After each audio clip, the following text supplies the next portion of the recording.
Բարեկամներ, մամուլի ասուլիս հրավիրելու շարժառիթը պայմանավորված է Սույն ողբերգական դեպքի առթիվ նախորդող 3 տարիների զարգացումների վերաբերյալ ձեզ որոշակիորեն հանրագումարի բերված տեղեկությունները ներկայացնելու, ինչպես նաև ծնողների դիրքորոշումը, ինչպես նաև քրեական վարույթի ներկա ընթացքի մասին ամփոփելը եւ յուրովի հաշվետվություն ներկայացնել ինչպես ձեզ, այնպես էլ մեր հանրությանը։ Կարծում եմ ծնողների դիրքորոշումը եւ ընդհանրապես դժոխք կողմի դիրքորոշումը պարբերաբար ընթացող դատավարության ընթացքում ես հնարավորություն ունեցել եմ ներկայացնել, ինչպես նաև ծնողներից ոմանք կարողացել են տարբեր առիթներով ներկայացնել իրենց դիրքորոշումները եւ հիմա մի քանի փաստական տվյալներ ձեզ կներկայացնեմ եւ որոշակի նկատառումներ։ Սիրելի բարեկամներ, առաջին հերթին ցանկանում եմ տեղեկացնել հետեւյալը, որ ըստ էության 2025 թվականի ընթացքում իրականացված դատականիստերի արդյունքում գրեթե բոլոր 19 տուժողները հարցաքննվեցին եւ հարցաքննվեցին դատակոչված բոլոր վկաները։ Մենք ըստ էության այս փուլում ավարտել ենք տուժողների եւ վկաների հարցաքննությունը։ Հարցաքննվել է նաեւ համալիր փորձաքննություն իրականացրած փորձագիտական խմբի ղեկավարը, որի դիրքորոշումների մասին առավել մանրամասն քիչ անց կանդրադառնանք։ Հարգելի բարեկամներ, մենք նախատեսում ենք համապատասխան փուլում միջնորդություն ներկայացնել դատարանին դատակոչելու եւ հարցաքննելու Սույն քրեական վարույթի ընթացքում դատաբժշկական փորձաքննություն իրականացած փորձագետներին, որոնց կարծիքները կարծում եմ որոշակիորեն էական ու առանցքային կարող է լինել սույն գործի համար։ Սույն թվականի հունվարի 23-ին տարածուրեն մի քանի օր անց Գեղարքունիքի մարզի առաջին ընդհանուր իրավասության դատարանի Վարդենիսի նստավայրում տեղի ունենալու հերթական դատական նիստը, որի ընթացքում ուրեմն հետազոտվելու են իրեղեն ապացույցները, մասնավորապես այդ այրված ինքնաձիգերը, վառարանը եւ այլ ուրեմն իրեղեն ապացույցներ, որից հետո ըստ էության մենք հաջորդ դատական նիստից սկսած, այսինքն սույն թվականի փետրվարի 6-ից նշանակված դատական նիստից սկսած, մենք անցնելու ենք մեղադրյալների հարցաքննության փուլին։ Դուք գիտեք, որ այս քրեական վարույթով ներգրավված են թվով 5 մեղադրյալներ, Զորամասի հրամանատարի տեղակալը թիկունքի գծով, Զորամասի կոմունալ շահագործման ծառայության պետը, Զորամասի ինժեներական ծառայության պետը, նշված ինժեներասակրավորային վաշտի հրամանատարը եւ բոլորիդ հայտնի Եղիշե Հակոբյանը։ Դուք գիտեք, հարգելի բարեկամներ, որ այս ողբերգական գործի շրջանակներում անցած տարի օգոստոսի 8-ին Գեղարքունիքի մարզի առաջին ընդհանուր իրավասության դատարանի առանձին վարույթում քննվող քրեական վարույթով ողջ մնացած զինծառայողներից Ռաձիկ Մաթեոսյանը մեղավոր ճանաչվեց Հայաստանի Հանրապետության քրեական օրենսգրքի 543-րդ հոդվածի 3-րդ մասի հատկանիշներով եւ ազատազրկվեց 3 տարի ժամկետով։ Այդ քրեական վարույթով իմ ունեցած տեղեկություններով դատալեքս տեղեկատվական համակարգից վերցված տեղեկություններով գործի վարույթը ներկայումս գտնվում է Հայաստանի Հանրապետության վերաքննիչ քրեական դատարանում եւ դեռևս չկա օրինական ուժի մեջ մտած դատական ակտ։ Ես ցանկանում եմ ձեզ նաեւ այս գործի առանձնացված մասի վերաբերյալ որոշակի տվյալներ հաղորդել։ Դուք գիտեք, որ արդեն 2 տարի, երբ հիմնական մայր գործը անջատվեց եւ ուղարկվեց դատարան, կա քննչական կոմիտեի զինվորական քննչական գլխավոր վարչությունում դեռևս քննվող քրեական վարույթ, որի վերջը չի երևում եւ ես նաեւ աշխատանքի բերումով տարբեր գործերով նշված վարչությունում գտնվելու ընթացքում 1-2 անգամ հպանցիկ նաեւ հետաքրքրվել եմ քննիչից, թե որ փուլում է եւ ինչ վերջաբան է ակնկալվում այդ քրեական վարույթի հետագա ընթացքից եւ ինչ կարող են ծնողները ակնկալել։ Մենք մշտապես ստացել ենք անորոշ եւ որևէ ոչինչ չասող պատասխաններ եւ անցած տարի այսօրն էլ հերթական մամուլի ասուլիսի ժամանակ ես ընդգծեցի, որ որպես մարդ եւ որպես քննիչ որևէ ուրեմն ակնկալիք սպասելիք չունեմ այդ անջատված մասով, որովհետեւ 2 տարին կարծում եմ բավարար ժամանակ էր, որ այդ վարույթ իրականացնող մարմինը իրականացներ անհրաժեշտ անհետաձգելի պատճառաբանված հիմնավորված եւ տրամաբանական ապացուցողական եւ վարույթային գործողություններ եւ կարողանար որևէ ուրեմն հանրությանը կամ քրեական վարույթին վերաբերող նորմալ տրամաբանական տեղեկություններ հայտնել։ Սիրելի բարեկամներ, ես ցանկանում եմ ձեզ նաեւ այսօր հատկապես ընդգծել, որ մեղադրյալների հարցաքննության ավարտից հետո մենք որպես դժոխք կողմ համապատասխան փուլում ապացույցների ծավալը լրացնելու համապատասխան փուլում մենք միշտորություն ենք ներկայացնելու դատարանին իրականացնելու կրկնակի քննչական փորձարարություն։ Դուք գիտեք, որ քրեական դատավարության օրենսգրքի կարգավորումները դա հնարավորություն է տալիս, իսկ դա նշանակում է քննչական փորձարարության իրականացումը հնարավորինս վերականգնել ապացուցման ենթակա իրողությունները, դեպքը, հանգամանքները։ Ես ինչու եմ դրա վրա ձեր ուշադրությունը սևեռում, որովհետև դատական նիստերի ընթացքում մասնագետների իմ կողմից տրված հարցերին պատասխան եւ փորձագիտական խմբի ղեկավարը եւ հրշեջները եւ համապատասխան այլ անձինք որոշակիորեն ովքեր մասնագիտացված են այդ ուղղությամբ ոչ միայն չեն բացառել, այլ գործնականում եւ տեսականորեն հնարավոր են համարել քննչական փորձարարության իրականացումը հնարավորինս դեպքի վերականգնումը կտեսնենք, մենք ամենայն դեպս այդ միշտորությունը կներկայացնենք եւ կտեսնենք, թե ինչպիսի որոշում կկայացնի դատարանը։ Այդ միշտորությունը բավարարելու դեպքում ես կարծում եմ դա բավականին կարող է հետագայում էական նշանակություն ունենալ սույն գործի իրական պատկերը ամենայն դեպս ծնողների համար, հանրության համար պարզ դարձնելու համար։ Դուք գիտեք, ես անցած տարի մի քանի անգամ ընդգծել եմ, որ համապատասխան փուլում մենք միշտորություն ենք ներկայացնելու վարչապետ Նիկոլ Փաշինյանի եւ պաշտպանության նախարար Սուրեն Պապիկյանին նույնպես դատակոչելու եւ հարցաքննելու համար։ Ես պատական չեմ ասում այս հանգամանքը, որովհետեւ տարածյորեն 2 օր առաջ ես գիտակցաբար նորից ուսումնասիրել եմ եւ նայել եմ 2023 թվականի հունվարի 19-ին կառավարության նիստի ամբողջ ընթացքը եւ վարչապետ Փաշինյանի դիտարկումները եւ պաշտպանության նախարարի եւ նրանց զեկույցները եւ այդ կառավարության նիստում այլ անձանց կողմից տրված տեղեկությունները եւ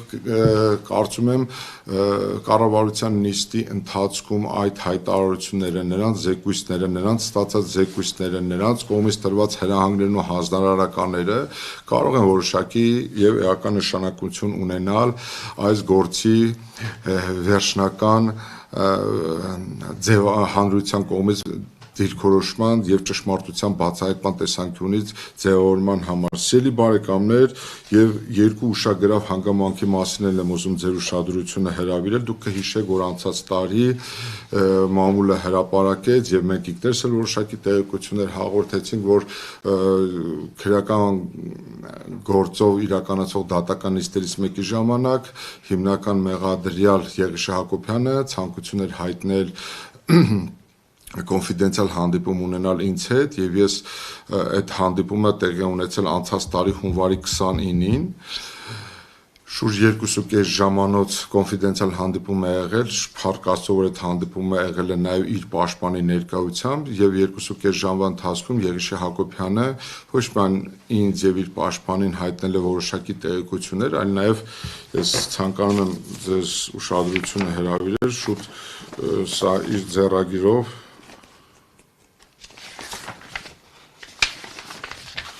մոտ 7-8 էջանի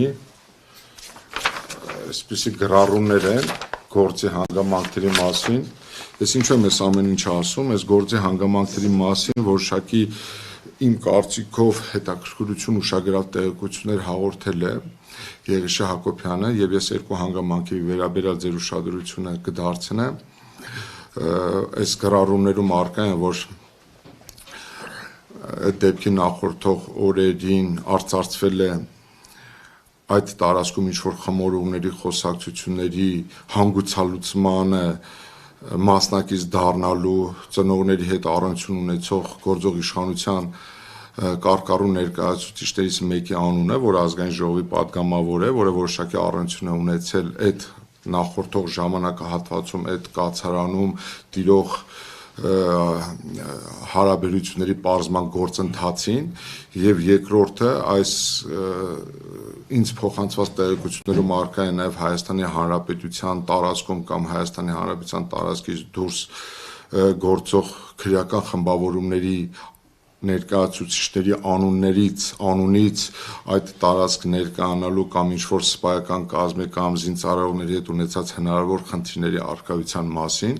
ես խնդրում եմ ավել ինձանից ինֆորմացիա չակնկալել, ես ինչու եմ այս հանգամանքը հիմա բացում, որովհետև ենթադրում եմ, որ Եղիշե Հակոբյանը իր մերձավոր հարազատները, իր պաշտպանական թիմը նաև լսում է այս ամեն ինչը եւ ես ակնկալում եմ մեկ անգամ եւս հորդորում եմ, որ համապատասխան տարածեն մեկ ամիս անց սկսվելու է մեղադրյալների հարցաքննությունը, որ Եղիշե Հակոբյանը հրապարակային ձեր ներկայությամբ իլուր հանրության եւ այս գործի բացահայտման նպատակով ներկայացնի ճշմարտությունը կամ ասի այն ինչը մինչ օրս չի ասել եւ չի ցանկացել ասել ինչ-ինչ հանգամանքներում։ Ես պետք է անկեղծ ասեմ, վերջի շրջանում, վերջի 1 տարվա ընթացքում եղել են նաեւ ինձ տարբեր սոցիալական հարթակներով գրող կամ ինձ հետ հանդիպած կամ պատական փողոցում քայլելիս կամ չգիտեմ այլ հաղորդակցության միջոցներով ինձ հետ հաղորդակցության մեջ մտած անձիկ, որոնք փորձել են ինձ տեղեկություններ հաղորդել, որ Եղիշեն վախենում է, Եղիշեն կաշկանդված է, Եղիշեն, չգիտեմ, վախեցնում է Եղիշեին, Եղիշեն բան ունի ասելու, Եղիշեի հետ ընտանիքի հետ կապված խնդիրներ կան։ Ես միանգամից ուզում եմ ձեր միջոցով նաև փոխանցել հետևյալը. չկա ավելի ուրեմն թանկ արժեք, քան ուրեմն սեփական կյանքն է, սեփական ընտանիքի ճակատագիրն է եւ ես ձեր միջոցով նաեւ հորդորում եմ մեկ անգամ եւս, եթե կա այս գործով ինչ որ թաքցված իրողություն, ուղղակիորեն ես հորդորում եմ Եղիշեին եւ նրա պաշտպանին եւ մնացած մեղադրյալներին, որոնք տիրապետում են այս կամ այն տեղեկատվությունը, շատ շուտով մենք մտնելու ենք այդ փուլը, ուղղակի իմ հորդորն ու ակնկալիքն է, որ նրանք կարողանան ճիշտ ներկայացնեն իրականությունը։ Եվ երկրորդը, ես ցանկանում եմ այստեղ նաև մենք հետագայում մասնագիտական հարթության վրա ենք խորանալու այս հանգամանքի վրա, սիրելի բարեկամներ, 2025 թվականի նոյեմբերի 21-ի դատական նիստում դատակոչվել եւ հարցաքննվում էր Գիտությունների ազգային ակադեմիայի փորձաքննությունների ազգային բյուրոյի համապատասխան փորձաքննությունների բաժնի պետը Դավիթ, եթե չեմ սխալվում, Մելքումյան, ուրեմն բավականին պատրաստված իր գործի առումով եւ ինքը այդ դատական նիստում, ընդ որում դա հրապարակվել է բոլորի ներկայությամբ, բոլոր տիրապետում եք այդ տեղեկատվությանը, նշված փորձագետը ուղղակիորեն բացառեց, որ զինվորական կացարանում վառվող փայտե վառարանից կարող էր առաջանալ շմուլ գազ։ Այստեղ ես ուղղակի քանի որ վերլուծել եմ այս ամեն ինչը, ուզում եմ ձեր ուշադրությունը հրավիրել հետևյալ հանգամանքի վրա եւ նաեւ դրանով է պայմանավորված, որ մենք համապատասխան փուլում միջնորդելու ենք դատակոչել ու հարցաքննել դատաբժիշկներին, որոնք իրականացրել են համապատասխան փորձաքննությունը։ Տեսեք, դատաբժիշկների կողմից տրված եզրակացության համաձայն զոհված զինծառայողների մահը վրա է հասել շմուլ գազի եւ այրվածքի, ընդ որում կենթանության օրոք ջերմային այդ էներգիայի ուրեմն պատճառով։ Եվ հիմա իմ կարծիքով հետեւյալն է, նշված փորձագետը բացառել էր փայտե վառարանի շահագործման արդյունքում, որ կարող էր առաջանալ շմուլ գազ։ Դա նշանակում է, սիրելի բարեկամներ, որ դատաբժշկական փորձաքննությունների արդյունքները այն մասին, որ զինծառայողների մահը վրա է հասել շմուլ գազի եւ ջերմային ներգործության միջոցով, ընդ որում կենթանության օրոք բավականին վիճահարույց է դառնում։ Այսինքն, խնդրում եմ, այստեղ մենք միասին վերլուծենք, այսինքն, եթե կացարանում շահագործվող վառարանից հնարավոր չէր շմուլ գազի առաջացումը, ապա հրդեհի բռնկման պահին կացարանում ենթադրաբար այլ գործունեության արդյունքում է առաջացած եղել շմուլ գազ, եթե զինծառայողների մահը մի պահ հավատալու լինենք պաշտոնական վարկածը, ինչպես կամ պնդում է պաշտոնական վարկածը, առաջացել է շմուլ գազի արդյունքում։ Եթե զինծառայողների մահը վրա է հասել շմուլ գազի արդյունքում, ապա տրամաբանական հարց է առաջանում, սիրելի բարեկամներ, որտեղից ու ինչ հանգամանքներում է առաջացել այդ շմուլ գազը եւ ամենակարևորը, որ պահից է սկսել առաջանալ։ Եթե մի պահ ընդունենք, որ Եղիշեի կողմից վառարանը վառելուց հետո է այն կրակը տարածվել, որի հետևանքով բռնկվել է կացարանի տանիքը, այրվել են այլ նյութեր եւ այդ նյութերից է ենթադրաբար շմոլ գազը առաջացել, ինչպես պնդում է պաշտոնական վարկածը, ապա հարց է առաջանում, դա ենթադրում է որոշակի ժամանակ, այսինքն առնվազն 5-ից 10 րոպե պետք էր, որպեսզի վառարանից կրակը հասներ տանիք, դռներ, այլ նյութեր այրվեին, որից առաջանա շմոլ գազ, այդ շմոլ գազից էլ զինծառայողները թունավորվեին եւ այդ տարածվող կրակի հետ զուգընթաց դառնար նրանց մահվան պատճառը։ Այդ դեպքում հարց առաջանում, այդ 5-10 րոպեն բավարար չէր արդյոք, որ զոհված զինծառայողները քնից արթնանային եւ ուղղակիորեն հեռանային այդ տարածքից, խուսափելով այդ ողբերգությունից։ Այդ դեպքում հարց առաջանում, այդ զինծառայողները, եթե վառարանի բռնկման պահին այլ շմոլ գազ չի եղել, իսկ մենք փորձագետը պնդում է, որ վառարանից չէր կարող առաջանալ շմոլ գազ։ Հարց է առաջանում, քնա զինծառայողները ինչու չեն արթնացել եւ հեռացել այդ տարածքից։ Հետևաբար այս իրողությունների հանրագումարի համատեքստում այդ փորձագետի հայտնած տեղեկությունները մեզ համար էական են եւ մենք փորձենք դատաբժիշկների հարցաքննության ընթացքում, սիրելի բարեկամներ, ստանալ որոշ հարցերի պատասխաններ։ Բացի այդ նշված ուրեմն փորձագետը պնդելով այդ ամենը, նաև տեսականորեն ու գործնականում հնարավոր համարեց, ինչպես քիչ առաջ ասեցի, որ քննչական փորձարարություն կարող է իրականացվել այդ տարածքում։ Հարգելի բարեկամներ, ուրեմն ամփոփելով իմ խոսքը, ուզում եմ մեկ անգամ եւս շարադրենք հետեւյալը։ Անցած 3 տարիների ընթացքում մենք բազմաթիվ անգամներ առիթ ունեցել ենք անդրադառնալու եւ իրավական գնահատականներ տալու կատարված հանցագործությանը եւ հաջորդող գործընթացների վերաբերյալ եւ հանրագումարի բերելով ողբերգությանը հաջորդող իրադարձությունները իրավասու մարմինների դրսևորած վարքագիծը, գործերի քննության ներկա ընթացքը, դժոխք կողմի հետ մենք բազմաթիվ անգամներ առիթեր ունեցել ենք քննարկելու այս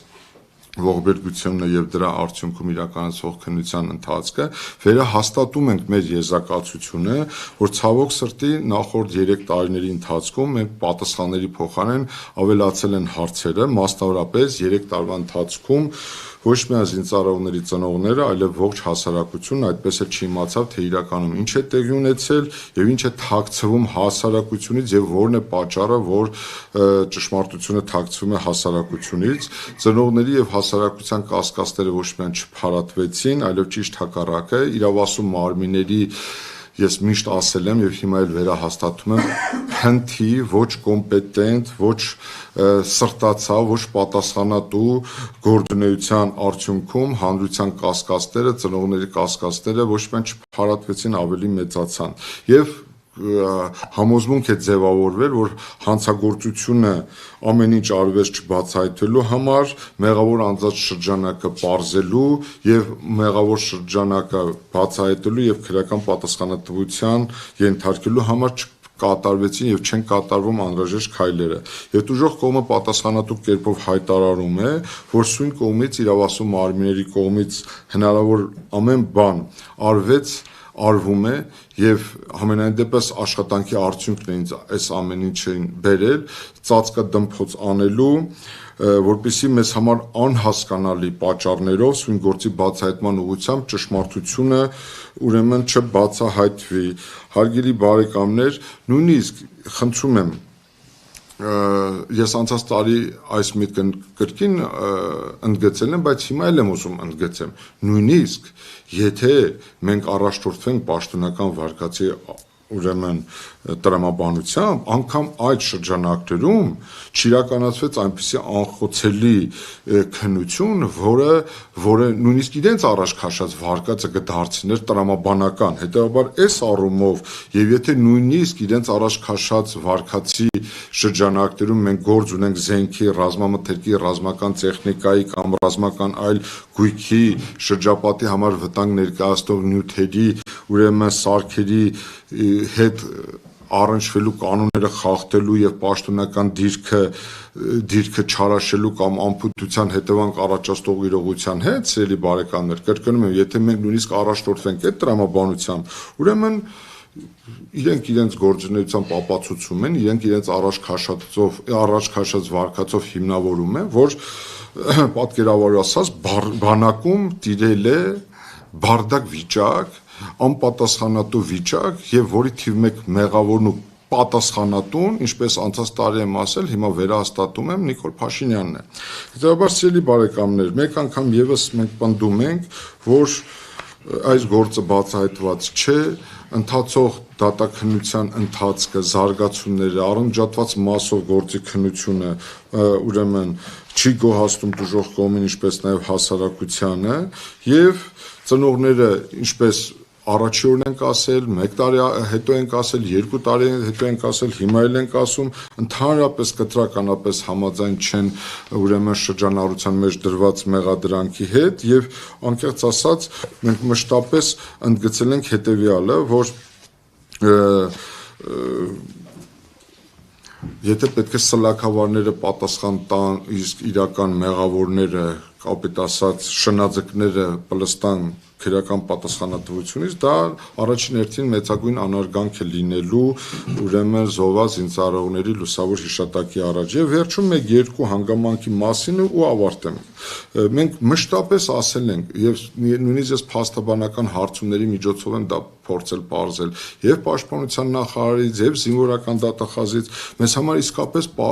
հարց մնաց, լավ թողնենք այս 5 ֆորմալ մեղադրյալները որքան, բայց մենք այդ հարցերը բարձրացել ենք եւ նույնիսկ ասեմ ձեզ իմոտ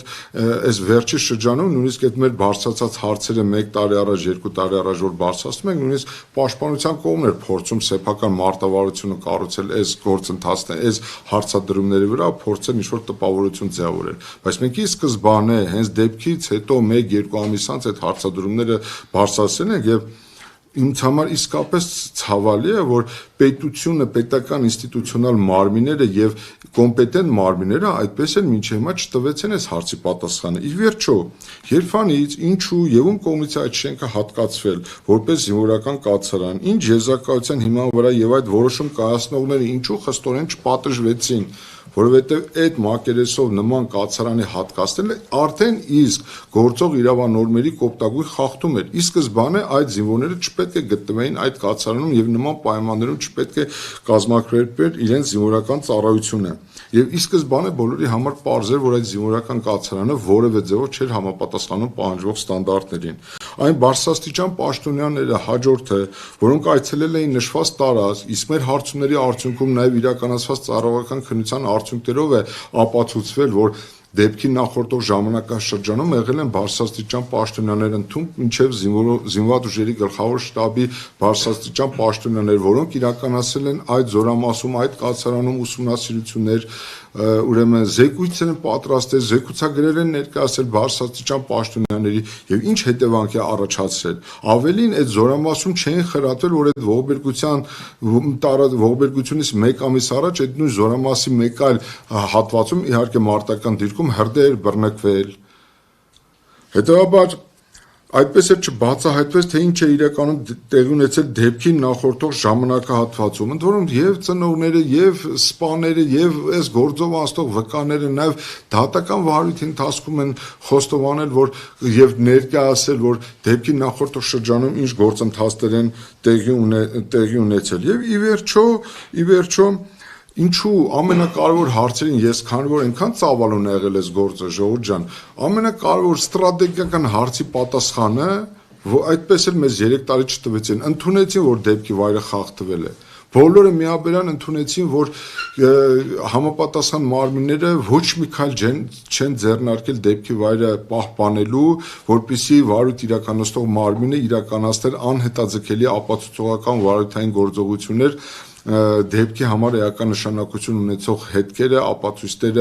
ապացույցներին տիրապետելու համար։ Իսկ դեպքի վայրի ուրեմն ոչնչացումը կարելի ասել, ինչի բերեց եւ դա կարող ենք մենք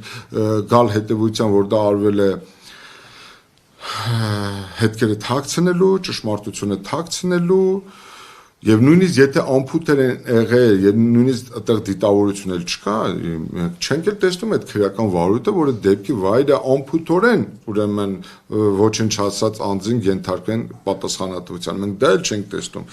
Եվ այսպես շարունակ, սիրելի բարեկամներ, եւ ես ընդգծում եմ, որ քանի մեր հասարակությունը անկեղծ եմ ասում որոշակի հանդուրժողական վերաբերմունք է դրսևորում նման իրողությունների վերաբերյալ մենք ցավոք սրտի ուրեմն չենք կարող խուսափել նման զինված ուժերում եւ այլ ոլորտերում ողբերգական այս կամ այն իրադարձություններից։ Ես կարծում եմ, որ մեր հասարակությունը նմանատիպ գործերով պետք է դրսևորի անհանդուրժողական վերաբերմունք։ Այսքան շնորհակալություն, եթե կան հարցեր, պատրաստ եմ սիրով պատասխանել ձեզ սիրելի բարեկամներ։ Եթե կան, խնդրեմ ծնողներս։